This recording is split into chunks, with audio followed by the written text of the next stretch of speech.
listeners, and welcome to yet another episode of the Nigeria Football Weekly podcast with me, your host, Oloke. Today is a milestone episode for us. Episode 50 is officially on the way.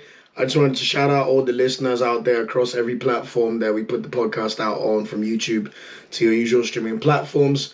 And here's to another 50 episodes of just trying to push our Nigerian footballers flourishing all over Europe and wherever. We've had a pretty good week, to be fair, in terms of Nigerian footballers and how they performed in Europe this week. So, should be a good one. And let's get into it straight away. This week in the Prem, I'm going to have to start with, Prem sensation. Watford's most important player, you have to say, Emmanuel Dennis. Emmanuel Dennis was backing on the goals. It's his first goal since the whole AFCON debacle. And he scored his 9th league goal of the season. And literally is like a one-man band trying to just keep Watford in the Premier League.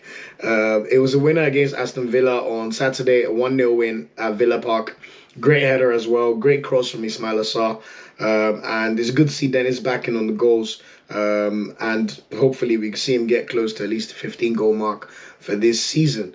I think whatever happens, we all know that he's not playing in the Championship. If Watford stay in the division, will probably stay with them for another year. If they get relegated, my man is out of there. That's just the honest truth. He's too good to play in the Championship. Anyway, he was the only Nigerian who started the game. I think Etebo was involved in an under-23 game for Watford. So it looks like he's close to getting back into full fitness and probably making another appearance for Watford. Troost Ekong is clearly not a favourite of Roy Hodgson at all. He was on the bench again for this game, and I think Kalu was on the bench as well. Anyway, they've got another game coming up soon. On Wednesday, they play Crystal Palace at home, so that'll hopefully be a chance for Dennis, King and Sarr to impress yet again. I think Sarr was a big miss for them as well, and you could see the impact it makes in their game when they have both Sarr and Dennis playing. And then on Saturday, they go away to Old Trafford, so that should be a very interesting test. We know Watford beat Man United 4-1 and led to the sacking of Ole Gunnar Solskjaer. So it'll be interesting to see what happens at Old Trafford this time around. And it's safe to say Dennis likes the big lights. So we'll see what happens in the game on Saturday. Moving on to our Leicester City boys. Kelechi Iheanacho, Wilfred Ndidi and Ademola Lookman. Wilfred Ndidi and Ademola Lookman have now become pretty much established starters for Brendan Rodgers' side at the moment. On Thursday, they were involved in the UEFA Conference League knockout game against Randers at home. Wilfred Ndidi actually opened the scoring in that game, which was great to see. And Ademola Lookman got an assist in that game for Leicester. What you notice, they won the game 4-1, but the guy who got the assist for Randers is actually a Nigerian player, Tosin Kehinde. I believe Randers are in the Danish League, if I'm not mistaken. We saw Kelechi Iheanacho also come on in this game for the last 26 minutes. But no goals for Kelechi still. And then over the weekend on Sunday, Leicester were back to their recent losing ways in the Prem. They lost 2-1 to Wolverhampton away. Ademola Lookman actually scored the equaliser for Leicester, which is good to see because he definitely needs to up his goal tally. Before Daniel Pedence scored the winner, initially Ruben Neves scored the first goal of the game with another one of his classic strikes from outside the box. Kelechi Iheanacho also came off the bench in this game for the last 17 minutes, but didn't really have that much time to make that much of an impact, to be fair. And it looks like Patson Daka is definitely the more favoured option for Brendan Rodgers at this point in time while Jamie Vardy is injured. Next up for Leicester, they play the return leg against Randers on Thursday. So hopefully maybe we'll see Kelechi start a game. He's due one, to be fair. They've got no games over the weekend because they were due to play Liverpool, I believe. So Liverpool, Chelsea, Arsenal and Leicester are the 4 Premier League teams with no games over the weekend Prem fixtures because the League Cup final is taking place between Chelsea and Liverpool. So next up for them, they'll be in action on Tuesday next week away to Burnley. Today is Monday, by the way, Monday the 21st of February. Frank Onyeka, he was an unused sub yet again for Brentford as they lost 2-1 to my beloved Arsenal. Top 4's on the way. I don't want to get too carried away, but it's looking good. Saka and Smith Rowe scored both our goals. Shout out Haaland. Before we conceded quite a sloppy consolation goal from Brentford with 2 minutes left in the game. Anyway, next up for Onyeka's Brentford, they play Newcastle United at home on Saturday. So let's see if Frank Onyeka can work or force his way back into the starting lineup, or at least even get a run out from the bench, because it's not looking good at this point in time. And then finally, Alex Iwobi and Everton. After his impressive performance last time out, he started the game over the weekend and lasted 65 minutes.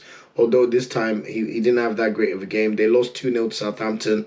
No surprise there. Southampton have been playing brilliant football and have now got 7 points from their last 3 games. And it doesn't get any easier for Everton. Next up for them, they play Man City at home on Saturday.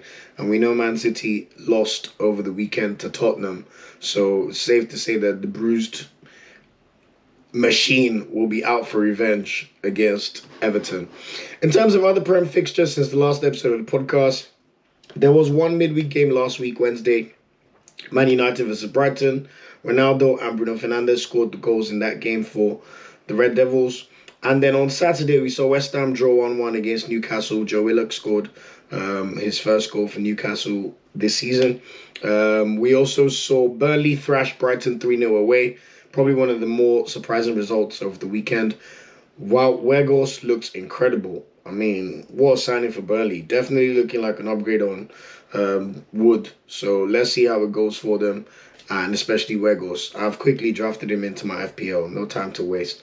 In terms of other games, we saw Hakim Ziyech score quite a phenomenal winning goal in the 88th minute. He initially had 1 goal ruled out for slight offside. And he's playing really, really well. I think he scored in 3 consecutive games now in the Prem for Chelsea.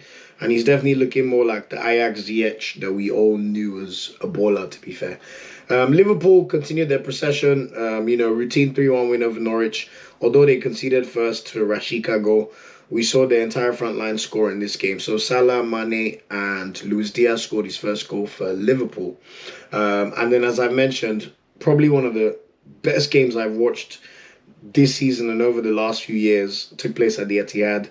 Man City losing 3-2 to Spurs. Even though they're my arch enemy, you have to give them props when it's due. And I have Harry Kane in my FPL, so I'm not complaining. We saw Dejan Kulusevski score his first goal for Tottenham. They went into a quick lead, 1-0, and then Gundogan equalized after another Hugo Lloris mistake. I don't know what's wrong with Hugo Lloris, man, but he's making way too many mistakes these days. And then after it was 2-1, we saw Harry Kane score a great goal.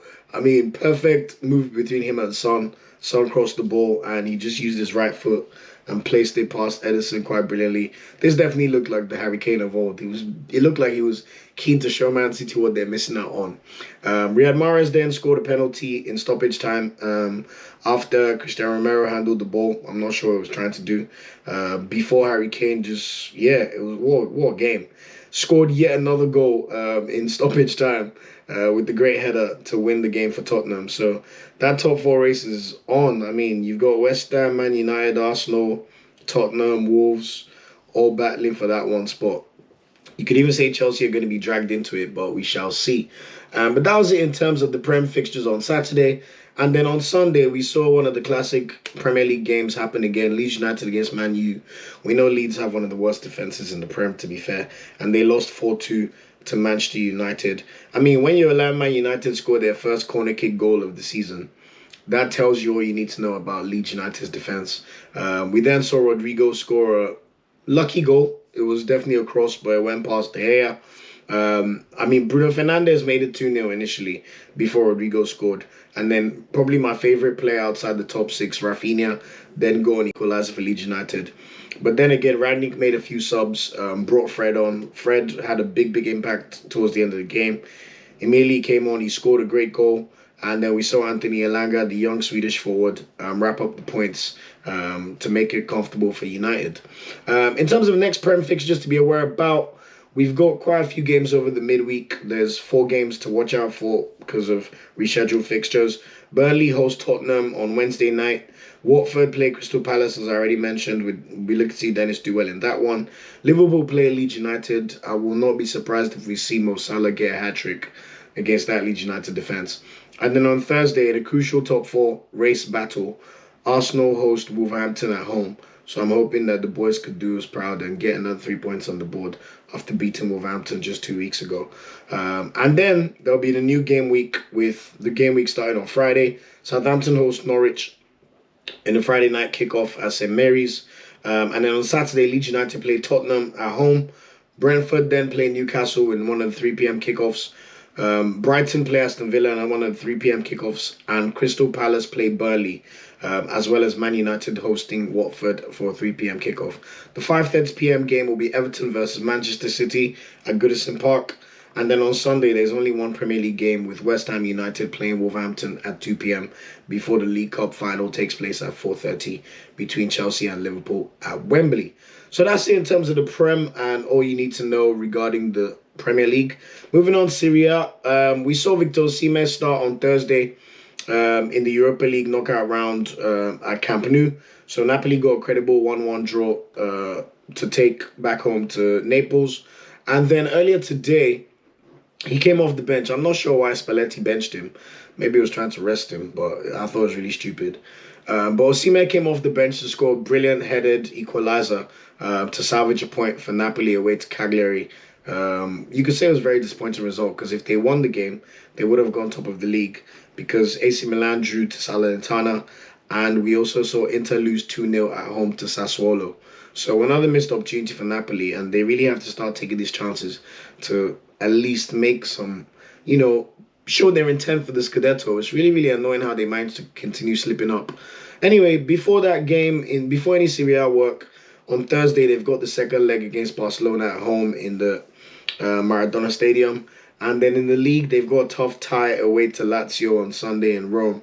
But I'm sure Osimhen will start both of these games. They can't afford to do what Spalletti did today again. Olayinka was an unused sub for Torino. He played in the Turin. He didn't play. He was on the bench, but they played in the Turin derby against Juventus on Friday night. Game ended 1-1. It's really unfortunate because Olayinka was starting games for Torino, went to AFCON, had a really good AFCON, and now he's just been on the bench. I guess say one of those risks, but hopefully he'll get back into the lineup for their team soon. Next up for them, they play Cagliari at home on Sunday. And then moving on to Udinese, Isaac Success continues to stay fit. He came on for the last 17 minutes in their game on Sunday. They drew 1-1 to Lazio at home. And next up for them, they play AC Milan away at the San Siro this Friday. So that should be a tasty game for Success, and hopefully he can start the game. Speaking of the Venezia boys, Aribo, he came on for the last 30 minutes on Sunday as they drew 1-1 to Genoa at home. David Okereke was suspended after picking up a red card in the last game. But next up for them, they play Verona away on Sunday. So hopefully we'll see Okereke back in the starting lineup for that one. And then finally, Salernitana. I'm not sure if Simino was injured, but Joel Obi was the only one who played in their game against AC Milan on Saturday as they got a credible 2-2 draw. They're still buried last, but if they're drawing against AC Milan, that's positive. Joel Obi came on for the last 22 minutes in this game.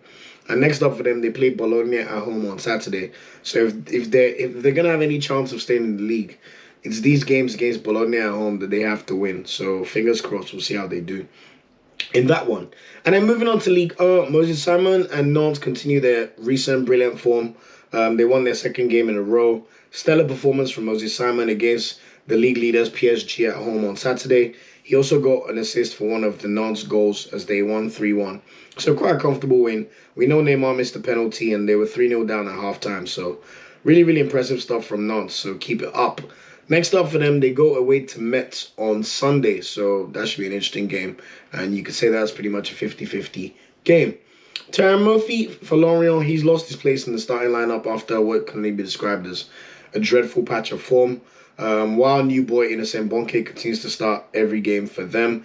They lost 1-0 at home against Montpellier, so they're back in the relegation zone, even though it's just on goal difference at the moment. Murphy did come on for the final 21 minutes, but was unable to make an impact. Next up for them, they play Brest away on Sunday. Moving on to La Liga, we finally seen Villarreal show signs of, the kind of form they showed last season that made them win the Europa League. At the moment, they are 6th in La Liga, but they're just 3 points off 4th place. Their last game, they thrashed Granada 4-1 on Saturday.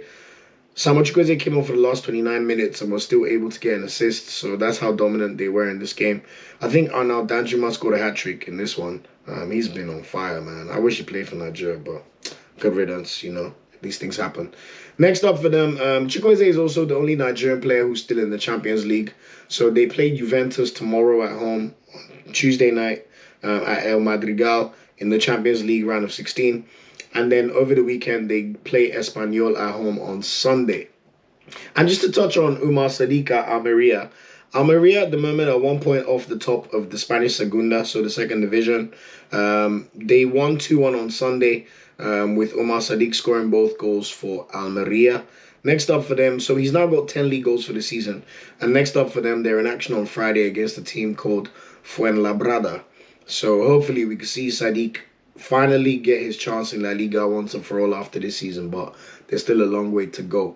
And finally, in terms of the top 5 leagues in the Bundesliga, we saw Taiwanese Union Berlin lose 1-0 to Arminia Bielefeld on Saturday. So they've now dropped to 9th after losing, I think, their last 2 or 3 games straight.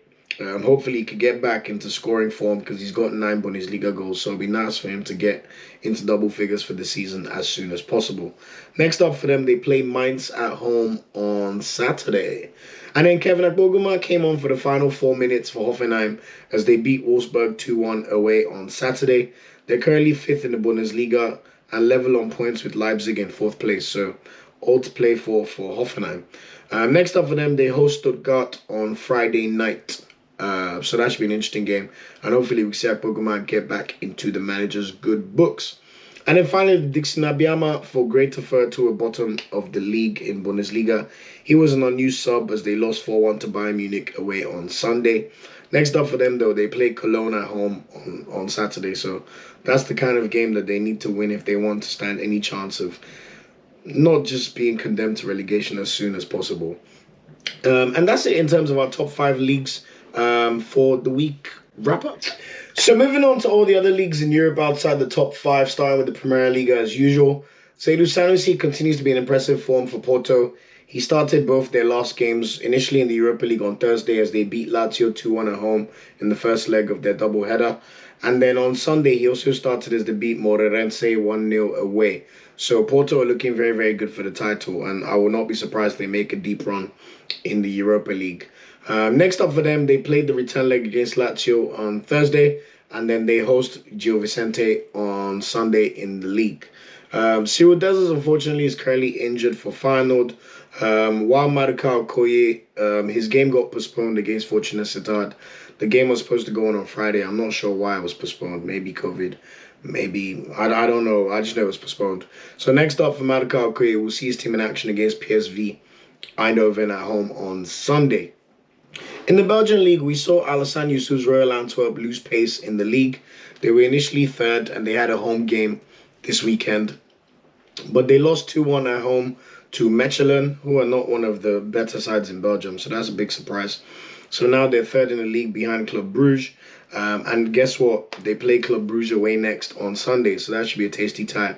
Although Alassane Youssouf did play well in this game, and I still think he's very, very deserving of a call-up to the national team, especially out of people like Nwakaeme, but that's story for another day. Polonwachu, on the other hand, he scored a goal as they beat Mechelen 4-1 at home on Wednesday night last week. But unfortunately for Genk, their poor form continues. They lost 2-0 to Anderlecht away on Sunday, and I believe they remain 8th in the league.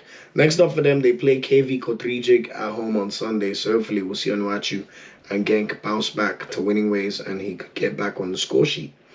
Moving on to the Scotch Premiership and our triple threat of Balogun, Aribo and Bassi. Leon Balogun is currently injured, but Calvin Bassi and Joe Aribo both started last week Thursday as Rangers recorded was frankly just an incredible result. They beat Dortmund away 4-2 in the first leg of the Europa League knockout phase. So that was very, very impressive, and both of them started the game. However, they got pegged back in the league over the weekend. They drew 1-1 against Dundee United away on Sunday. However, Joe Aribo did score the equalizer for Rangers, and the assist came from Calvin Bassi, so literally a Nigerian connection there. They're now 3 points behind Celtic, which is not good, but they will have a chance to play Celtic at least one more time before the end of the season. Anyway, before then, They have to play the return leg against Dortmund at Ibrox on Thursday, and then they host Motherwell at Ibrox as well on Sunday night. So hopefully they can just get 3 points in the league, Rangers. There's a title to be won. Moving on to the Turkish League, Anthony Nwakaeme continues to just run it in that league, you know. Like, his team and Trabzonspor, they're still dominant. They've got at least a 10-point lead over second place in the league. Over the weekend on Sunday, they absolutely thrashed Chidozia Waziem's Alanyaspor 4-0 away. Anthony Nwakaeme scored a brace for himself, so his excellent form continues for his team, and it looks more than likely that Trabzonspor will be champions of Turkey this season. Next up for them, they are home on Friday where they will play Kayserispor. Moving on to Brightside Samuel at Fenerbahce. He started both of Fenerbahce's 2 games since the last podcast. They lost 3-2 at home to Slavia Prague in the Europa Conference League knockout round. However, in the league, they go back to winning ways on Sunday, beating Hatayspor 2-0, with Osai Samuel starting both games on the right wing. Next up for them, they'll play the return leg against Slavia Prague on Thursday, and then they'll play Kashimpasha away on Monday in the league. Speaking of Awaziem, he was an unused sub as they got thrashed by Trabzonspor, as I just mentioned, on Sunday. So Alanyaspor have now dropped from 4th in the league to 7th. And next up for them, they play second place Konyaspor at home on Sunday. It looks like Awaziem's another one of those people that's been a victim of going to AFCON. Ever since AFCON, he's been an unused sub for all their games recently. So hopefully we'll see him break back into the starting lineup. And finally, Super Eagles captain Ahmed Musa's Fatih Karagümrük. He started over the weekend on Sunday as they beat Sivasspor 1-0, although he was subbed off in the second half. Next up for them, they play Istanbul Başakşehir away on Saturday, so that should be an interesting game. And Fatih Karagümrük are currently 10th in the league, so probably the worst performers out of the teams we're covering with our Nigerian players. In the Russian league, there's still been no action for Chidera GK, but the good news is that the Russian league finally resumes this weekend. Hopefully, the stuff we've heard in the news does not affect the Russian league in any shape or form. They are playing away to Spartak Moscow in what's a big derby game, Spartak versus CSK Moscow. So hopefully we can see GK, we can discover some of the great form he showed us earlier in this season. In the Greek league, Henry Ekuru started initially in the Europa League on Thursday for Olympiacos as they lost 2-1 away to Atalanta. And then over the weekend, he came on as a second half sub as they beat Volos away 1-0 in the Greek league. So they continue to top the league. I'm not sure if this is real because apparently they have a game tomorrow on Tuesday in the Greek Cup away to PAOK. And the reason I say that is they've got a game against Atalanta on Thursday in the Europa League. So I'm not sure how they're going to squeeze 2 games in 3 days. And then they're supposedly playing Crete at home on Sunday in the league. So watch this space. We'll see if the game tomorrow goes ahead, unless they've just accepted that they're going to play with their reserves tomorrow, because you like to think the Europa League takes precedent, but we'll see and I'll keep you updated.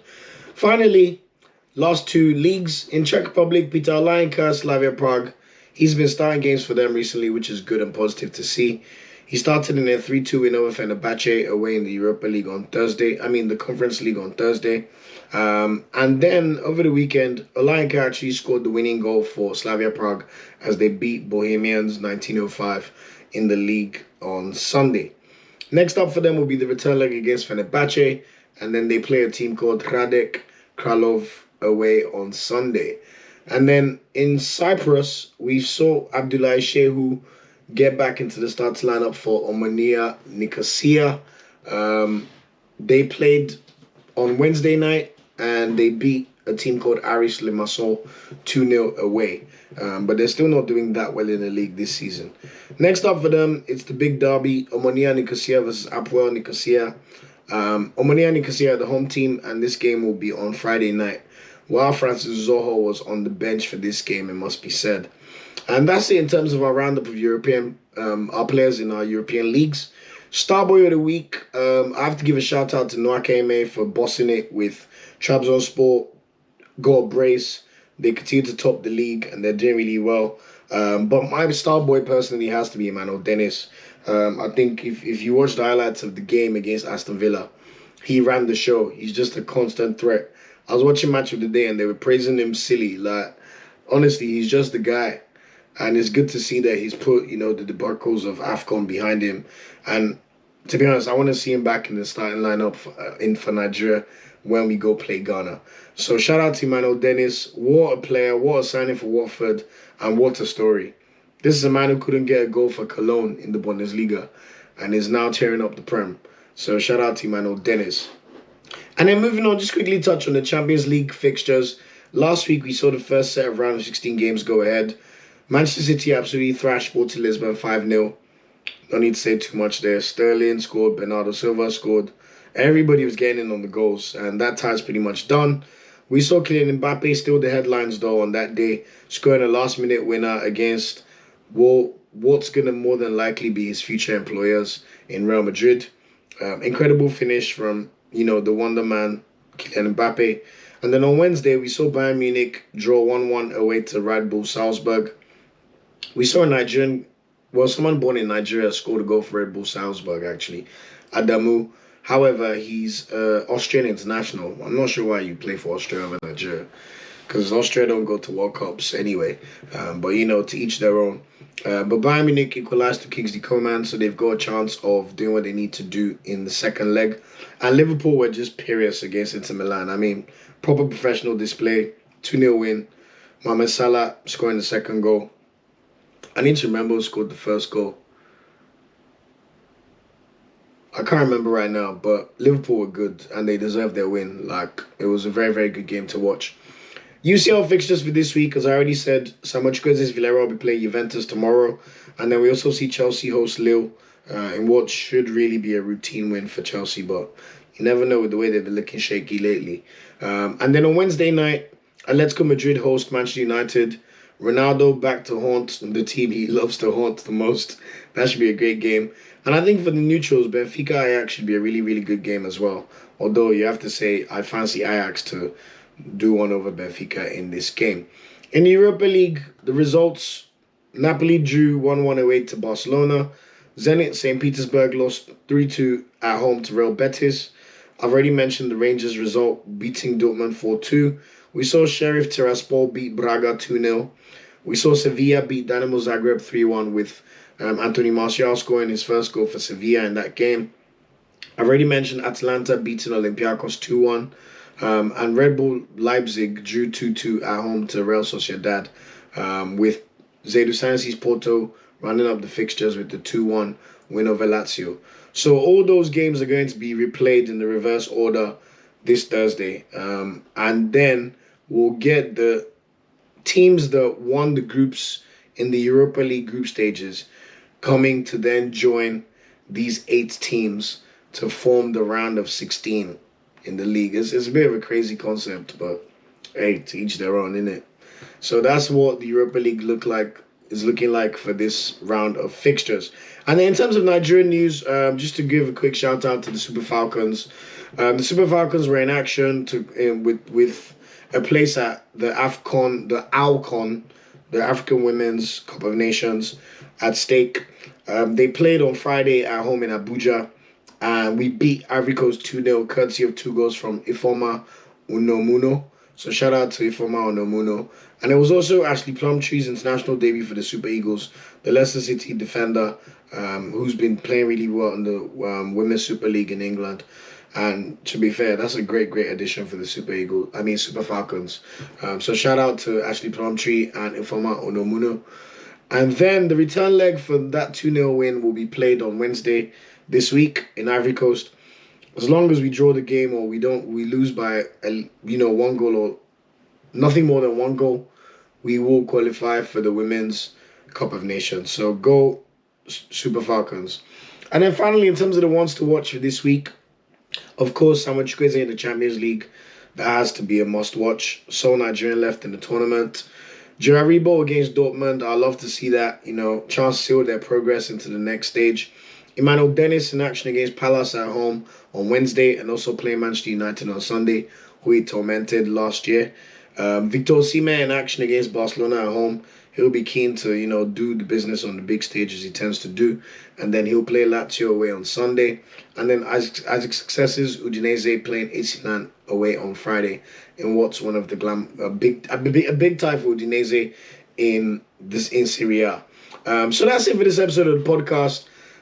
Once again, I just want to thank everyone for rocking with me. 50 episodes down, it's not easy. We're just trying to do our part to push Nigerian football and give it the respect it deserves wherever. Please remember to subscribe to the podcast and the YouTube channel. Continue to spread the word. I'm always keen to hear from people, so please, if you have any thoughts or things you'd like to see incorporated, make sure you leave your comments in the YouTube video or, contact us on our social media channels. On Twitter, it's at NFWPOD. Instagram at Nigeria Football Weekly. On Facebook, it's facebook.com/Nigeria Football Weekly. And you could also email us, and our email is nigeriafootballweekly@gmail.com. And of course, the YouTube channel is Nigeria Football Weekly. Thanks again for listening. Have a lovely, lovely week enjoying the football. And if you listen to this on Apple Podcasts, please give us a review. Obviously, 5 stars would be preferred, but feel free to be honest and say what you think. Have a lovely week. Enjoy the Champions League. And we'll be back to review the latest round of fixtures next week. Peace out. Thanks for watching this video. Please like, share, subscribe, and click the bell to get a notification whenever we drop a video. You can also find our social media channels listed below. And of course, up Super Eagles and Nigeriano they ever carry last.